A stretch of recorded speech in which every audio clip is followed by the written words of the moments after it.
ಎಲ್ರು ಹೇಗಿದ್ದೀರಾ? ಪ್ರತಿಯೊಬ್ಬರ ಜೀವನದಲ್ಲೂ ಬ್ರೇಕಪ್ ಅನ್ನೋದು ಸರ್ವೇ ಸಾಮಾನ್ಯ. ಅದು ಯಾರ ಜೊತೆನೂ ಆಗಿರ್ಬಹುದು, ಅವರ ಪಾರ್ಟ್ನರೇ ಆಗಿರ್ಬಹುದು ಅಥವಾ ಫ್ರೆಂಡ್ಸ್ ಆಗಿರ್ಬಹುದು, ಯಾರೋ ಒಬ್ರು ರಿಲೇಟಿವ್ಸ್ ಕೂಡ ಆಗಿರ್ಬಹುದು. ಹಾಗಾದ್ರೆ ಇದೆಲ್ಲ ಬ್ರೇಕಪ್ಸ್ ಗಳಿಂದ ಹೊರಬರೋದು ಹೇಗೆ ಅಂತ ನಾನ್ ನಿಮ್ಗೆ ಈ ವಿಡಿಯೋ ಮೂಲಕ ಹೇಳ್ತೀನಿ. ಜೀವನದಲ್ಲಿ ನಾವು ಒಬ್ಬರನ್ನು ತುಂಬಾನೇ ಪ್ರೀತಿಸ್ತೀವಿ, ಇವಾಗ ಅವ್ರು ನಮ್ ಜೊತೆ ಇಲ್ಲ, ಅವರನ್ನ ನಾವು ಕಳ್ಕೊಂಡಿದೀವಿ ಅಂತ ಹೇಳಿ ಅದನ್ನೇ ಯೋಚನೆ ಮಾಡ್ಕೊಂಡು ಕೊರೋಗೋರು ತುಂಬಾ ಜನ ಇರ್ತಾರೆ. ಮೊದಲನೇ ಸ್ಟೆಪ್ ಏನು ಅಂತ ಹೇಳಿದ್ರೆ, ಜೀವನವನ್ನು ಒಂದು ಒಳ್ಳೆಯ ಜೀವನ ಅಥವಾ ಕೆಟ್ಟ ಜೀವನ ಅಂತ ಅನ್ಕೊಳ್ಳೋ ಬದಲು ಇದೊಂದು ಪಾಠ ಅಂತ ಅನ್ಕೊಳ್ತಾ ಬನ್ನಿ. ಯಾವುದೇ ಕೆಟ್ಟ ಯೋಚನೆಗಳಾಗ್ಲಿ, ಕೆಟ್ಟ ಸಂದರ್ಭಗಳೇ ಆಗ್ಲಿ ಅಥವಾ ಕೆಟ್ಟ ಜನರೇ ಆಗ್ಲಿ ಅಥವಾ ಮುರಿದು ಹೋದಂತಹ ಸಂಬಂಧಗಳು ನಿಮ್ಮ ಮನಸ್ಸಿಗೆ ನೋವಾಗಿರ್ಬಹುದು, ಆದ್ರೆ ಇದು ನಿಮ್ಮ ಜೀವನದ ಜಸ್ಟ್ ಒಂದು ಪಾಠ ಅಷ್ಟೇ ಅಂತ ತಿಳ್ಕೊಳ್ಳಿ. ಜೀವನದ ಉದ್ದೇಶ ಏನು ಅಂತ ಹೇಳಿದ್ರೆ, ನಿಮ್ಮನ್ನು ನೀವು ಬೆಟರ್ ಪರ್ಸನ್ ಆಗಿ ಮಾಡ್ಕೊಳ್ಳೋದಷ್ಟೇ. ನೀವು ಈಗಾಗ್ಲೇ ಕಳ್ಕೊಂಡಿರೋ ಬಗ್ಗೆ ಯೋಚನೆ ಮಾಡೋ ಬದಲು ನಿಮ್ಮ ಮಿಸ್ಟೇಕ್ಸ್ ಏನು ಮತ್ತು ಅದರಿಂದ ನೀವು ಏನು ಕಲಿತ್ರಿ ಅನ್ನೋದನ್ನ ತಿಳ್ಕೊಳ್ಳಿ. ಕಳೆದು ಹೋದ ಜೀವನದ ಬಗ್ಗೆ ಚಿಂತೆ ಮಾಡೋರಲ್ಲಿ ಬೇಜಾರಿರುತ್ತೆ, ಅದೇ ರೀತಿ ಭವಿಷ್ಯದ ಬಗ್ಗೆ ಚಿಂತೆ ಮಾಡೋದ್ರಲ್ಲಿ ಮತ್ತಷ್ಟು ಭಯ, ಗಾಬರಿ ಇರುತ್ತೆ. ಆದ್ರೆ ಪ್ರೆಸೆಂಟ್ ಲೈಫ್ ಅಥವಾ ಈ ಪ್ರಸ್ತುತ ಜೀವನವನ್ನು ಅನುಭವಿಸಿನಲ್ಲಿ ಮಾತ್ರ ಸಂತೋಷ ಇರುತ್ತೆ. ಸರಿ, ಈಗ ಬ್ರೇಕಪ್ ಅಂತಂದ್ರೆ ಮನ್ಸಿಗೆ ತುಂಬಾ ನೋವಾಗುತ್ತೆ, ಹೌದು. ಆದ್ರೆ ಒಡೆದು ಹೋದಂತಹ ಗಾಜಿನ ಚೂರನ್ನು ಮತ್ತೆ ಎತ್ಕೊಂಡು ಅದನ್ನು ಮತ್ತೆ ಹೊಂದಿಸುವುದ್ರಲ್ಲಿ ಏನಾದ್ರೂ ಅರ್ಥ ಇದೆಯಾ? ಅಥವಾ ಅದು ಮೊದಲಿನಂತೆ ಆಗುತ್ತಾ? ಅಥವಾ ಅದನ್ನೇ ನೋಡ್ಕೊಂಡು ನೀವು ಜೀವನ ಪೂರ್ತಿ ಕೊರಗ್ತೀರಾ? ಆ ಒಡೆದ ಪೀಸ್ ಅನ್ನು ಎತ್ಕೊಂಡು ನಿಮ್ಮನ್ನು ನೀವೇ ಒಂದು ಪ್ರಶ್ನೆ ಕೇಳಿ ನೋಡೋಣ, ಯಾಕೆ ಹೀಗಾಯ್ತು? ಈ ಒಂದು ಪ್ರಶ್ನೆನ ನೀವು ನಿಮ್ಮನ್ನೇ ಕೇಳ್ಕೊಳ್ಳಿ. ಇದರಿಂದ ಈಗಾಗ್ಲೇ ಒಡೆದಂತಹ ಮನಸ್ಸನ್ನು ಯಾವ ರೀತಿ ಸರಿ ಮಾಡ್ಕೊಳ್ಬಹುದು, ಜೀವನವನ್ನು ಮುಂದೆ ಹೇಗೆ ಮುಂದುವರಿಸಬಹುದು ಅಂತ ಯೋಚಿಸಬಹುದು.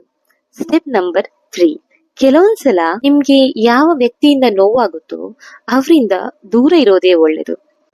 ಎಲ್ಲಾ ಸೋಷಿಯಲ್ ಮೀಡಿಯಾಗಳಲ್ಲಿ, ಅಂದ್ರೆ ಈಗ ಫೇಸ್ಬುಕ್ ಆಗ್ಲಿ, ವಾಟ್ಸ್ಆಪ್ ಆಗ್ಲಿ, ಇನ್ಸ್ಟಾಗ್ರಾಮ್ ಆಗ್ಲಿ, ಅವರನ್ನು ಬ್ಲಾಕ್ ಮಾಡೋದು ಬೆಸ್ಟ್. ಆ ವ್ಯಕ್ತಿಯಿಂದ ನಿಮ್ಗೆ ನೋವಾಗ್ತಿದೆ ಅಂತ ಹೇಳಿದ್ರೆ ಡಿಸಿಷನ್ ನಿಮ್ಮ ಕೈಯಲ್ಲಿದೆ. ನೀವು ಅವರ ಫೋಟೋಸ್ ಎಲ್ಲ ನೋಡ್ಕೊಂಡು ದಿನಾ ಪೂರ್ತಿ ಬೇಜಾರ್ ಮಾಡ್ಕೋತೀರಾ, ಅಥವಾ ಆ ವ್ಯಕ್ತಿಯಿಂದ ದೂರ ಇದ್ದು ಸ್ವಲ್ಪ ಖುಷಿಯಾಗಿರ್ತೀರಾ? ನಿಮ್ಗೆ ಯಾರೋ ನೋವು ಮಾಡ್ತಾರೆ ನೋಡಿ, ಆ ವ್ಯಕ್ತಿಯಿಂದ ನೀವು ದೂರ ಆಗಿರೋದೇ ಒಳ್ಳೇದು. ಅದೇ ರೀತಿ ನಿಮ್ಮ ಮನಸ್ಸಿಂದನೂ ದೂರ ಆಗ್ಬೇಕು. ಈಗ ಸ್ಟೆಪ್ ನಂಬರ್ 4, ಈಗ ಕೆಲವೊಂದ್ಸಲ ಏನಾಗುತ್ತೆ ಅಂತ ಹೇಳಿದ್ರೆ, ಎಲ್ಲದರಿಂದಲೂ ಸೋಷಿಯಲ್ ಮೀಡಿಯಾಗಳಿಂದ ಅಥವಾ ಎಲ್ಲದರಿಂದಲೂ ನೀವು ಅವರನ್ನು ಬ್ಲಾಕ್ ಮಾಡಿದೀರಾ, ರಿಲೇಶನ್ಶಿಪ್ ನ ದೂರ ಇಟ್ಟಿದ್ದೀರಾ, ಸ್ಟಿಲ್ ನಿಮ್ ಮನ್ಸಲ್ಲಿ ಏನೋ ನೋವು ಹಾಗೆ ಇದೆ ಅಂದ್ರೆ ಅದಕ್ಕೆ ಏನ್ ಮಾಡೋದು? ನೆಗೆಟಿವ್ ಆಲೋಚನೆಗಳು ಬರ್ತಾ ಇದೆ ಅಂತ ಹೇಳಿದ್ರೆ ನೀವು ನೆಗೆಟಿವ್ ಬಗ್ಗೆ ಫೋಕಸ್ ಮಾಡಬೇಡಿ, ನಿಮ್ಮ ಪಾಸಿಟಿವ್ ಎನರ್ಜಿ ಬಗ್ಗೆ ಜಾಸ್ತಿ ಫೋಕಸ್ ಮಾಡಿ. ನಂಗೊತ್ತು ಈ ಟೈಮಲ್ಲಿ ನಿಮ್ಗೆ ತುಂಬಾನೇ ನೋವಿರುತ್ತೆ, ತುಂಬಾ ಚಿಂತೆಗಳು ಬರ್ತಾ ಇರುತ್ತೆ.